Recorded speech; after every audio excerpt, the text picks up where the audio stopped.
আসসালামু আলাইকুম, সবাইকে শুভেচ্ছা জানাচ্ছি মাসুম মাহবুব। আন্তর্জাতিক বিশ্বের খবর আজকে দিচ্ছি না, আজকে আমরা বাংলাদেশের খবর দিচ্ছি। কালকে আবার ইনশাআল্লাহ আন্তর্জাতিক খবর থাকবে আপনাদের জন্য। প্রিয় দর্শক, বাংলাদেশ প্রসঙ্গে যে কথাগুলো বলতে চাই, জামাত ইসলামকে নিয়ে আজকে কথা বলবো।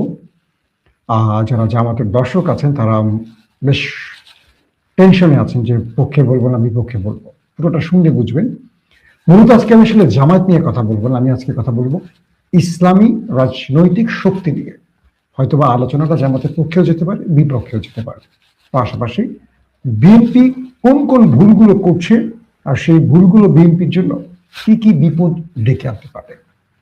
বাংলাদেশে আবার সাংবাদিকতা বলতে আমরা যেটা বুঝি সেটা হলো, আপনি যে দল করবেন সবসময় তার পক্ষে বলবেন, চোখ বন্ধ করে তার দাবিদারি করবেন এবং তার যত ভুল ত্রুটি আছে এগুলো গোপন করবেন।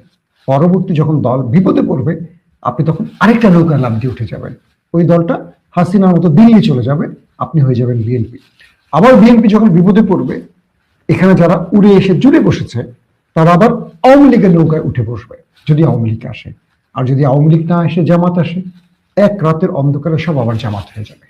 তখন দেখবেন বিএনপি খুঁজেও পাবেন না বাটি চালান দিয়ে। আওয়ামী লীগ 5 তারিখের পর খুঁজে পেয়েছেন?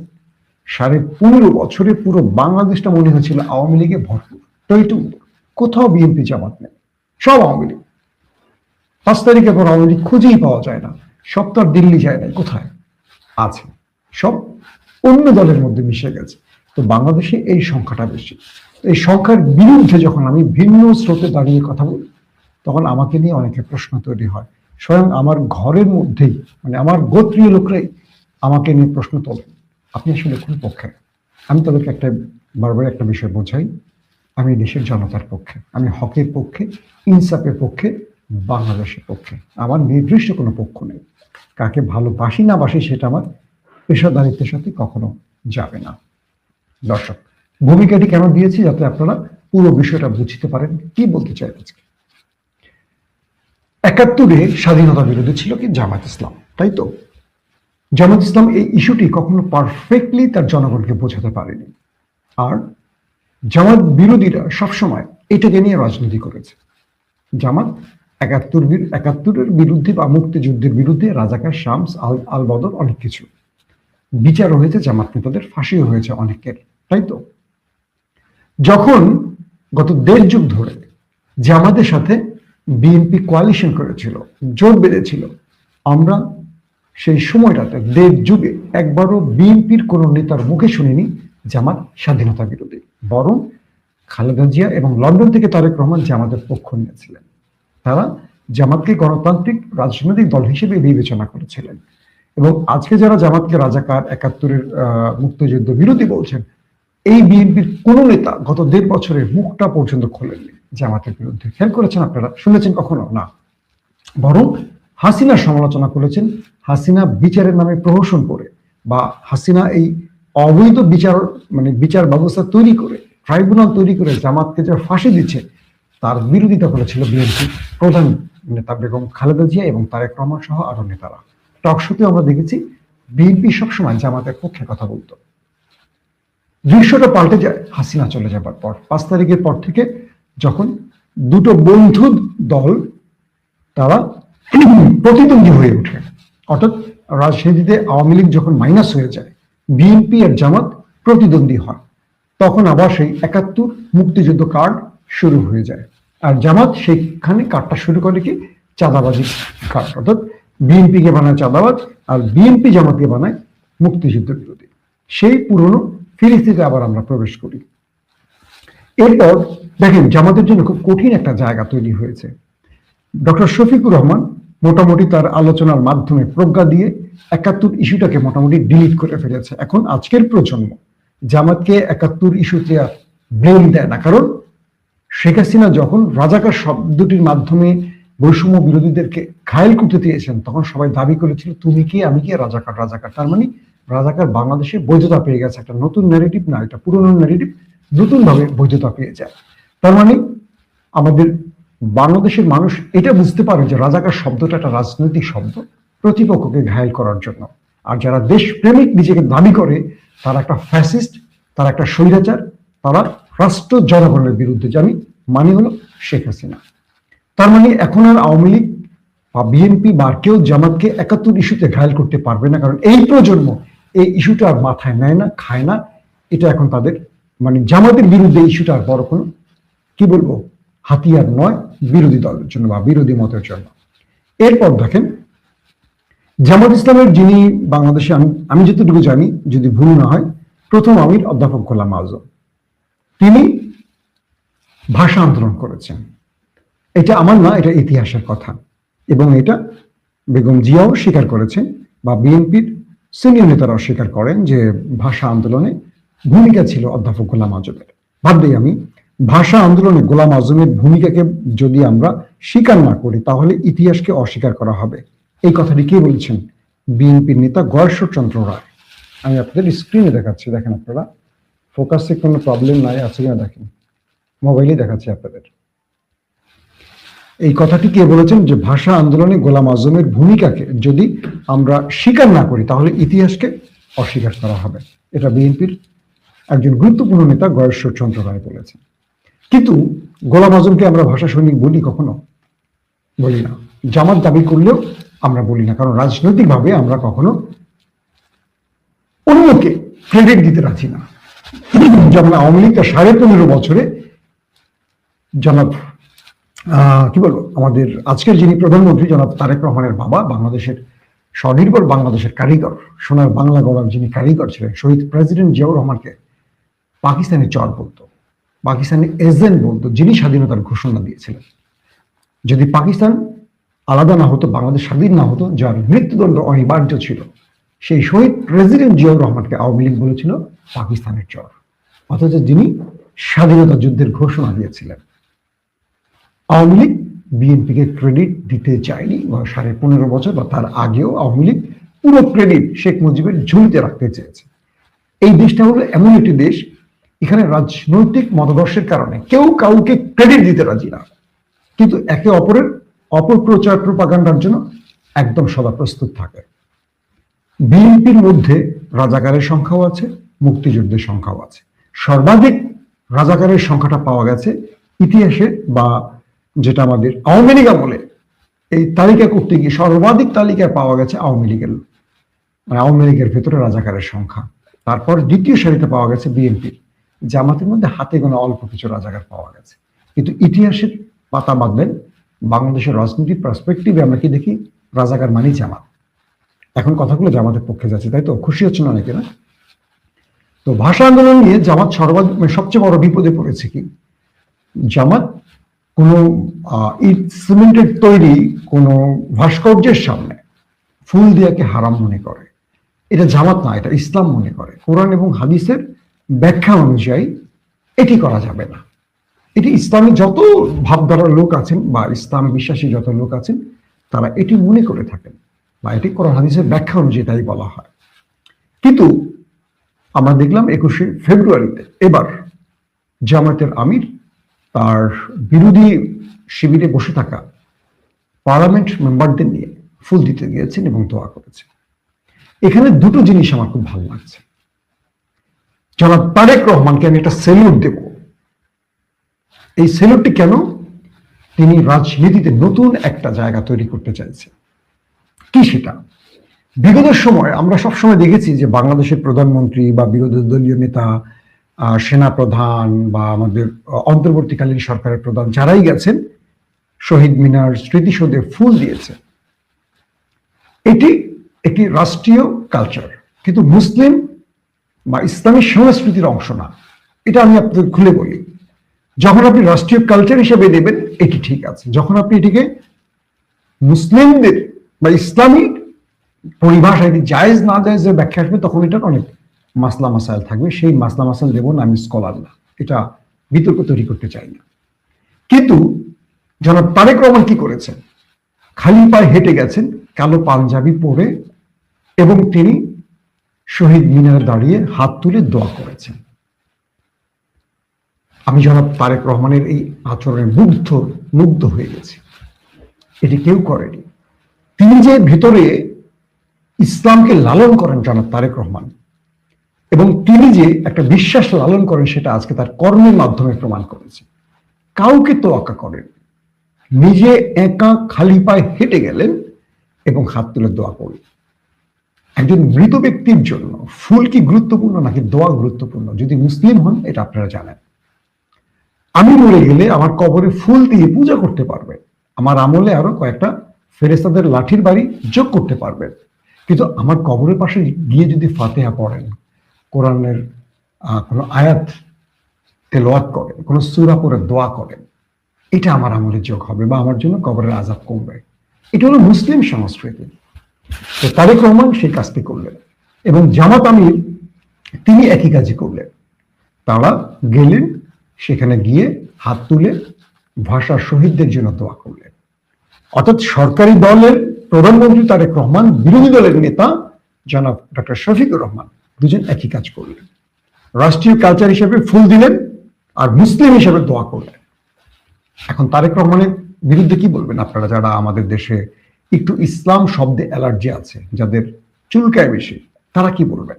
কিছু বলতে পারবেন না, কারণ তারেক রহমান এখন প্রধানমন্ত্রী, বললে ভয় আছে আপনাদের কি হয় না হয়, কিন্তু শফিক সাহেবকে বলা যাবে, তাই তো? জামাত ফুল দিতে যায় না কেন? এতদিন সমালোচনা হতো। জামাত ফুল দিল কেন? এখন নতুন করে সমালোচনা শুরু হয়ে গেল। মানে জামাতের তো একটা মাইন্ড কাছে পায়, মহা বিপদে আছে। ওরা কোনটা করবে জামাত আসলে বুঝতে পারছে না। ওরা যদি ফুল না দেয় রাজাকার, ওরা যদি ফুল দেয় ইসলাম বিরোধী।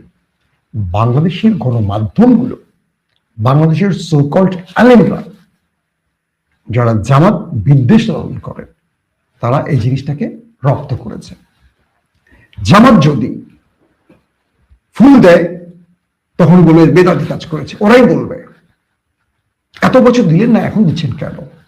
আমি ডক্টর শফিকের বক্তব্য শুনেছি, তিনি বলেছেন জামাত এবারই প্রথম বিরোধী দলে দাঁড়িয়েছে, মানে বিরোধী দলে এসে, তাই রাষ্ট্রীয় কালচার হিসেবে তারা এটা করেছেন। আর তিনি বলেছেন যে আমরা মুসলিম হিসেবে প্রতিবারই ভাষা শহীদদের জন্য দোয়া করি।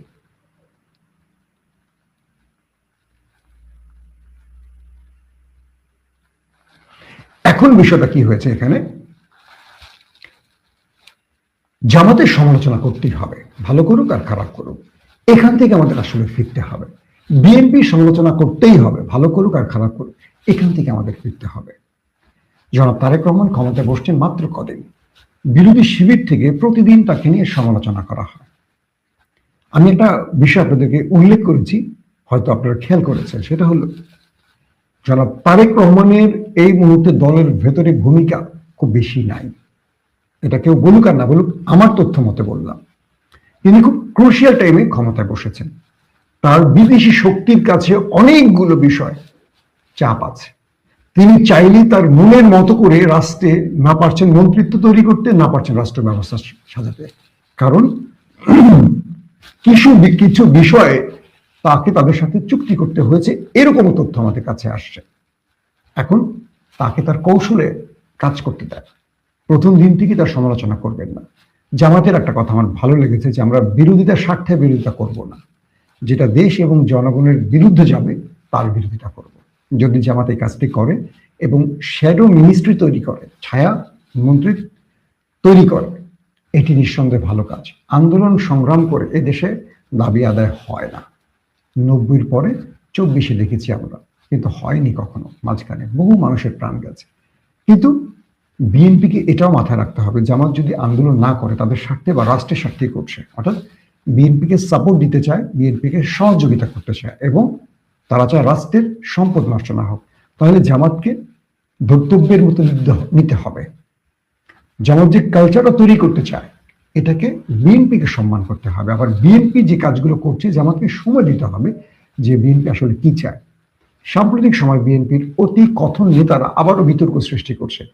কেউ চাঁদাবাজিকে হালাল উপায়ের ধরন দিচ্ছেন, আবার ইনকিলাব জিন্দাবাদকে কেউ ইনকিলাব মুর্দাবাদে নিতে চাচ্ছেন। আজকে সোশ্যাল মিডিয়ায় ট্রেন্ড হলো ইনকিলাব জিন্দাবাদ, যে ইনকিলাব জিন্দাবাদ, তুমি কে আমি কে, বাঙালি বাংলাদেশি বা আজাদি আজাদি, দিল্লি না ঢাকা স্লোগান দিয়ে এই দেশ 24-এ এসে আবারও স্বাধীন হলো। সেই ন্যারেটিভে যারা হাত দেবে, মনে করতে হবে তারা একটা প্রতিবেশী রাষ্ট্রকে খুশি করতে চায়। এদেশের জনগণ নতুন চিন্তায় পা রাখছে। এদেশের জনগণকে আপনি আর পুরনো বন্দোবস্তে নিতে পারবেন না। এদেশে কোন রাজনৈতিক দলটি এবার ভোট বেশি পেয়েছে, কে কত আসন পেয়েছে, সবচেয়ে ভালো জানে জনাব তারেক রহমান, সবচেয়ে ভালো জানে বাংলাদেশের ইন্টেলিজেন্স, সবচেয়ে ভালো জানে বিএনপি বাঘা বাঘা নেতারা। টেলিভিশন স্ক্রিনে 211টি 12টি আসনের গর্ব না করে সঠিক বিষয়টিকে হৃদয়ে লালন করেন, তাহলে বুঝবেন জনগণ আসলে কি চায়। এখন আপনি 212টি আসন পেয়েছেন, কিভাবে পেয়েছেন এই ব্যাখ্যা না যায়, কিন্তু পেয়েছেন যেভাবে কেউ দিয়েছে, আপনাকে গিফট করেছে, তার মানে গিফট করতে হয়েছে, জনগণ হয়তো ভোট দিয়ে করেনি। তাহলে জনগণ কেন দেয়নি এটা মাথায় রাখেন। তার মানে 5 বছর পর আপনাকে আবার ভোটে দাঁড়াতে হলে জনগণের ভোট চাইতে হবে। তাহলে কি করতে হবে? আপনি বারবারই কি পারবেন? ইঞ্জিনিয়ারিং করতে পারবেন না, কারণ আজকে যিনি আপনাকে ক্ষমতা বসায় কালকে হয়তো আরেকজনকে বসাবে। তাহলে জনগণের কাছে আপনাকে যেতে হবে। তাহলে জনগণ যেটা চায় সেটা আপনি করেন। আপনি ইনকিলাব মুর্দাবাদে ফিরবেন না, ইনকিলাব জিন্দাবাদে ফেরেন। দিল্লি না ঢাকা এই স্লোগানটিকে বাতিল করবেন না, আজাদির এই আন্দোলনকে থামাবেন না। আমাদের যুবকরা যে লড়াইতে নেমেছে, এটা শুধু হাদির একার লড়াই নয়, এটা হাসনাত নাহিদদের একার লড়াই নয়, এটা আমাদের সবার লড়াই। এই লড়াই যতদিন বিজয় না হবে আমরা ততদিন আমাদের আন্দোলন থেকে ফিরে যাব না। আবার বলছি, এটি অবশ্যই বাংলাদেশের স্বাধিকার আন্দোলনের একটি পরিভাষা। যদি আপনি মানেন আপনি বিজেতা, যদি আপনি না মানেন আগামী দিন আপনি পরাজিত। এখন যেই কথাটি দিয়ে শেষ করতে চাই, আমরা বাংলাদেশের রাজনীতিতে এই মুহূর্তে আওয়ামী লীগকে দেখছি না, কিন্তু আজকে দেখলাম বিভিন্ন জায়গায় আওয়ামী লীগ আত্মপ্রকাশ করেছে এবং তারা 21শে ফেব্রুয়ারি পালনে মাঠে নেমেছে। এবং এই জন্য পুরোপুরি দায়ভারটা বিএনপির ঘাড়ে যাচ্ছে, কারণ বিএনপি এই মুহূর্তে টার্গেট করছে জামাতকে, আওয়ামী লীগকে না। বিভিন্ন পাড়ায় মহল্লায় জামাতে কে ভোট দিয়েছে, জামাতে কে এজেন্ট থেকেছে, কে জামাতে পক্ষ নিয়েছে, তাদেরকে ধরা হচ্ছে, মারা হচ্ছে, বিভিন্ন রকম এলোমেলো কাজ হচ্ছে। কিন্তু মাঝখান থেকে তারা আওয়ামী লীগকে বন্ধু বানিয়ে কাঁধে হাত দিয়ে হাঁটতে শুরু করেছে, বিভিন্ন জায়গায়, সব জায়গায় না। আমি বুঝতে পারছি না 15.5 বছরের স্মৃতিগুলো বিএনপিকে ভুলে গেছে। যদি তারা 15.5 বছরের স্মৃতি মাত্র 4 দিনে ভুলে যায়, মনে রাখতে হবে তাদের জন্য আবারও আসবে 50 বছরের দুঃসহ স্মৃতি। 15.5 বছরের পর 50 বছরের জন্য আসবে। এটা মাথায় রেখে আওয়ামী লীগের কাঁধে হাত দিয়ে হাঁটার চেষ্টা করবেন। বন্ধুকে শত্রু বানাবেন না, শত্রুকে বন্ধু বানাবেন শুধু ক্ষমতার জোরে, এটা ঠিক হবে না। আমি রাজনীতির এই জায়গাগুলোতে একেবারে আপোষ করতে চাই না। আমি মনে করি যে অন্যায় করেছে তার বিচার হোক, যে অন্যায় করেনি সে ছোট হোক আর বড় হোক, তার উপর আপনি আপনার দমন পীড়ন চালাবেন না, আপনার নির্যাতনের স্পিন রোলার চালাবেন না। যে সহনশীল, যে ধৈর্যশীল, তাকে বারবার ধৈর্যের পরীক্ষা নেবেন না। আওয়ামী লীগকে এই রাজনীতিতে যদি আবারও ফিরিয়ে আনতে চেষ্টা করে বিএনপি, আমি বারবার বলছি আওয়ামী লীগ টিকে যাবে, বিএনপি হারিয়ে যাবে, কেউ মানেন আর না মানেন। এই দেশের রাজনীতিতে জামাত প্রধান বিরোধী দলে চলে এসছে।